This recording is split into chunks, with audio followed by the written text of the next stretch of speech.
नमस्कार दोस्तों, जय माता दी। तो कुंभ राशि वालों, नवरात्रि के 9 दिनों में आपके घर में पड़ेंगे माता रानी के शुभ कदम। दोस्तों, आपको मिलेंगे यह 3 बड़े बड़े संकेत। इन्हें भूल कर भी नज़रअंदाज करने की गलती मत करना, क्योंकि यह समय फिर वापस लौट कर नहीं आएगा। दोस्तों, माता रानी के इस 9 दिनों के त्योहार में माता रानी खुद चलकर आपके घर के द्वार पर आने वाली है और आपको माता रानी को पहचानना है और पहचान कर माता रानी का दोस्तों अपने घर में स्वागत करना है, सत्कार करना है। तो आइए जानते हैं कि वह कौन से शुभ संकेत आपको मिलेंगे जिससे माता रानी आपके घर में पधारेगी, आपके घर में वास करेगी। दोस्तों, आज की इस वीडियो को बिल्कुल शुरू से लेकर आखिरी तक देखना, क्योंकि इस वीडियो में हम आपको बताएंगे कि यह जो नवरात्रि का त्योहार है दोस्तों, आपके जीवन में चल रहे तमाम दुख, तमाम तकलीफ़ों का दोस्तों नाश करने वाला है। इसलिए बिल्कुल आखिरी तक देखिएगा। दोस्तों, नवरात्रि के 9 दिनों में माता रानी आपको सभी प्रकार के सुख देने वाले हैं। फिर चाहे वह धन दौलत हो, संतान का सुख हो, घर का मकान नहीं हो तो घर का मकान हो जाएगा, कर्ज की समस्या है तो कर्ज उतर जाएगा, और चाहे घर परिवार में कलेश हो या शादी नहीं हो रही हो, सारे काम आपके अवश्य रूप से बन जाएंगे। दोस्तों, सभी बातों के बारे में पूरी जानकारी देंगे। उससे पहले वीडियो को लाइक कर दो और नीचे कमेंट बॉक्स में जय माता दी, जय माता दी, जय माता दी अवश्य लिखेगा। जो भी 3 बार जय माता दी लिखेगा, माता रानी उसको अगले 24 घंटों में बहुत बड़ी खुशखबरी देगी। दोस्तों, सबसे पहले जान लेते हैं कि आखिर आप क्या करें जिससे माता रानी आपके घर में पधारे। दोस्तों, हम आपको बता दें कि माता रानी इस नवरात्रि में आपके घर में किसी भी रूप में पधार सकती है। फिर चाहे वह छोटी बच्ची का रूप हो, फिर चाहे वो कोई जीव जंतु का रूप हो, चाहे दोस्तों गौ माता का रूप हो, चाहे किसी वृद्धा का रूप हो। दोस्तों, आइए जानते हैं कि आखिर क्या क्या आपको संकेत मिल सकते हैं इस नवरात्रि के पर्व में, क्योंकि माता रानी जब आपसे प्रसन्न होगी तब दोस्तों आपके घर पे पधारेगी जरूर से। आइए जानते हैं दोस्तों, सबसे पहले आपको नवरात्रि में करना क्या है। दोस्तों, आप सभी जानते हैं कि नवरात्रि में माता रानी के 9 रूपों की पूजा होती है। दोस्तों, हमने आपको पहले भी बताया कि नवरात्रि में घर को साफ सुथरा रखें, घर में जाले नहीं होनी चाहिए, रोजाना घर में गंगा जल का छींटा लगाइएगा और रोजाना घर में शंख बजाइएगा। शंख नहीं है तो लेकर आ जाइए। तो दोस्तों, शंख जरूर बजाना है आपको रोजाना। देखिए दोस्तों, शंख बजाने से घर में जो भी नकारात्मकता होती है वह दूर हो जाती है, और जब घर में नकारात्मकता आपके नहीं रहेगी तो माता रानी के शुभ कदम आपके घर में अवश्य रूप से पड़ेंगे। साथ ही दोस्तों, आपके घर का जो मुख्य दरवाज़ा है वो बहुत साफ सुथरा होना चाहिए, क्योंकि वही दोस्तों द्वार है जहाँ से माता रानी आपके घर में प्रवेश करेगी। अपने घर के दरवाजे को अच्छे से धो दे, उस दरवाजे पर गंगा जल से छिड़काव कर दे दोस्तों। और दोस्तों, आपको अपने घर के मुख्य दरवाजे पर लाभ शुभ तो अवश्य लगाना ही लगाना है। लाभ शुभ आप दोस्तों सिंदूर से लिख सकते हैं, और ये तो आप जरूर करिएगा। और माता रानी के चरण भी आपको अवश्य लगाना है मुख्य द्वार पर।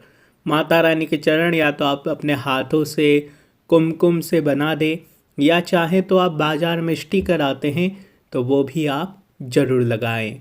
साथ ही दोस्तों, घर का जो मुख्य द्वार है उस पर आपको आम के पत्ते का एक तोरण द्वार लगाना है। आम के पत्ते से तोरण द्वार बना लें और उस तोरण द्वार को आपको दोस्तों अपने घर के मुख्य द्वार पर लगाना है। आम के पत्ते आपके नज़दीक में मिल जाएंगे। आपको आम के पत्ते ले आने हैं और उसका तोरण द्वार बना लेना है और घर के मुख्य द्वार पर टांग देना है। इससे माता रानी दौड़ी चली आएगी आपके घर। दोस्तों, हमने जो बताया है वो अगर आपने कर दिया और अच्छे से पूजा पाठ करी तो माता रानी आपके घर जरूर आएगी और आपके घर आएगी और अपने साथ धन धान्य सुख समृद्धि सब कुछ लेकर आएगी और आपके घर में दोस्तों हमेशा वास करेगी। अब दोस्तों, हमने उपाय तो बता दिए हैं कि क्या करना है। अब बताते हैं कि आपको क्या संकेत मिलेंगे कि आपके घर में माता रानी के शुभ कदम पड़ रहे हैं। तो दोस्तों बिल्कुल ध्यान से सुनिएगा। देखिए दोस्तों, आपके घर के द्वार पर अगर कोई छोटी बच्ची आती है या दोस्तों कोई लड़की भी आती है, आपसे कुछ मांगने आ जाए, आपसे खाने का कुछ मांग ले या जो भी आपसे मांगती है दोस्तों, तो आपको अपनी यथाशक्ति अनुसार उसका अपमान नहीं करना चाहिए। वो जो भी मांगे यथाशक्ति अनुसार उसको वो चीज़ अवश्य रूप से दें। वो अगर 100 रुपये मांगे तो अगर आपके पास 50 है तो कम से कम 50 जरूर दें, क्योंकि छोटी बच्चियों में भी माता लक्ष्मी दोस्तों किसी भी रूप में आपके घर आ सकती है। वो आपकी परीक्षा लेने भी आ सकती है दोस्तों, क्योंकि नवरात्रि के दिन चल रहे हैं दोस्तों। माता रानी अपने भक्तों की परीक्षा लेने के लिए किसी भी रूप में आ सकती है, दर्शन देने के लिए किसी भी रूप में आ सकती है। और छोटी बच्चियों में तो माँ अवश्य रूप से वास करती है। तो अगर आपके घर पर छोटी बच्ची आए तो दोस्तों उसको खाली हाथ मत जाने दीजिएगा। अगर आती है तो उसको एक छोटी सी टिकी लगा दीजिएगा और भेंट स्वरूप आपसे जो बने वो अवश्य दीजिएगा।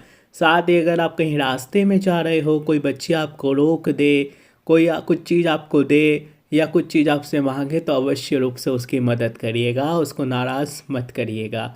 अब दूसरी चीज़ है, देखिए गौ माता दोस्तों अक्सर आती रहती है। वो कुछ आधुनिक शहर हो चुके, बड़े बड़े शहरों के जो बड़े बड़े इलाके होते हैं उनमें बहुत कम आती है। लेकिन अगर आपके द्वार पर गौ माता आती है तो दोस्तों उसको भी आपको खाली नहीं जाने देना है। गौ माता को रोटी तो ज़रूर देना ही देना है दोस्तों। गौ माता को रोटी दे और गौ माता के मस्तक पर अपना हाथ लगाकर बोल देना, हे माता रानी। देखिए, गौ माता में 33 कोटि देवी देवता तो होते ही हैं और साथ ही दोस्तों इसमें माँ का रूप भी छुपा होता है। तो गौ माता का अवश्य रूप से सम्मान करिएगा और गौ माता को बिल्कुल भी हानि मत पहुंचाइएगा, उनका अपमान बिल्कुल मत करिएगा। अब दोस्तों जो बताने जा रहे हैं खास करके मर्द लोग ध्यान से सुन लीजिएगा।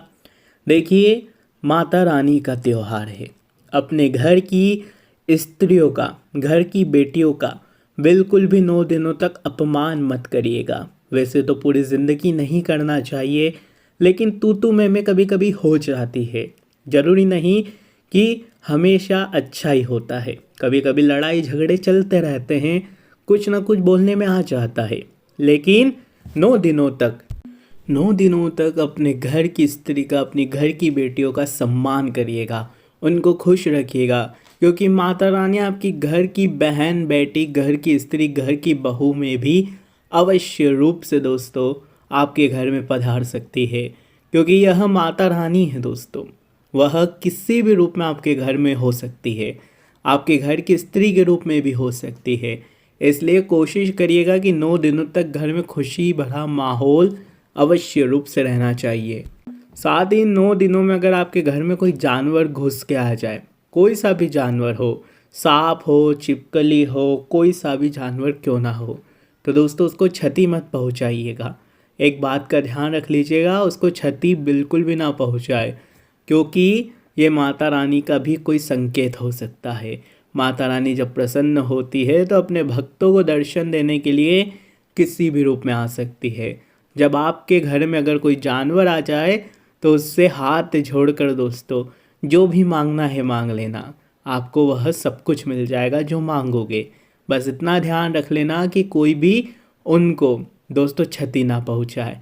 अब अगर अगली बात करें दोस्तों, नवरात्रि के दिनों में आप किसी भी दिन आप चाहें तो सप्तमी हो, अष्टमी हो, नवमी हो, आप दोस्तों एक चांदी का सिक्का ज़रूर लाइएगा। चांदी सोने जो भी आपकी शक्ति हो, आप एक सिक्का ज़रूर लेकर आइएगा चांदी का। उस पर माता रानी विराजमान होनी चाहिए। माता रानी विराजित हो वो सिक्का लेकर जरूर आइएगा और उसको अपने घर में बिठाइएगा। अगर आपके घर में पहले से ही सिक्का मौजूद है तो दोस्तों उसको गंगा जल से और उसको कच्चे दूध से धोकर उसकी वापस से स्थापना कर दीजिएगा। नहीं है तो लेकर आइएगा, क्योंकि बहुत शुभ माना जाता है। कहा जाता है कि नवरात्रि में अगर आप चांदी या सोने किसी भी धातु का अगर सिक्का जिस पर माता रानी विराजित हो वह लाते हैं तो आपके घर में माता रानी दिन दुगनी रात चौगनी तरक्की करती है दोस्तों। इसलिए आपको एक सिक्का जरूर लाना चाहिए इस नवरात्रि के पर्व पर। साथ ही दोस्तों आप सभी मानते ही हैं कि इस नवरात्रि में गरबे खेलने का बहुत ही दोस्तों पौराणिक हमारी परंपरा है। लेकिन आजकल बहुत कम लोग गरबे खेलते हैं, बहुत कम दोस्तों लड़कियां स्त्रियां गरबे खेलती है। अगर आप गरबे खेले या ना खेले यह आपकी मर्ज़ी है, लेकिन फिर भी आप अपने घर में 2 या 4 ताली गरबे तो अवश्य करिए का ही। 1 मिनट तक करें, 30 सेकंड तक करें, लेकिन गरबा ज़रूर खेलिएगा। क्योंकि माना जाता है कि आप जहाँ आपके घर में माता रानी विराजी हो, जब पूजा हो रही हो तो पूजा के थोड़े से समय बाद थोड़ा सा गरबा खेल ले, 1 मिनट तक गरबा खेल ले, लेकिन खेलिएगा ज़रूर। कहा जाता है कि जहाँ पर भी गरबा खेला जाता है माता रानी के पांडाल के या माता रानी के दोस्तों मंदिर के पास, वहाँ माता रानी अवश्य पधारती और प्रसन्न भी होती है। तो आपको भी अपने घर में भी अवश्य रूप से 2 मिनट या 1 मिनट गरबा जरूर खेलना चाहिए। नहीं आता तो भी घूम कर 2 ताली 3 ताली अवश्य मारे, माता खूब प्रसन्न होगी। आज की वीडियो में बस इतना ही दोस्तों। आशा है यह वीडियो आपको पसंद आई होगी। वीडियो पसंद आई हो तो लाइक करो, चैनल को सब्सक्राइब करो। धन्यवाद।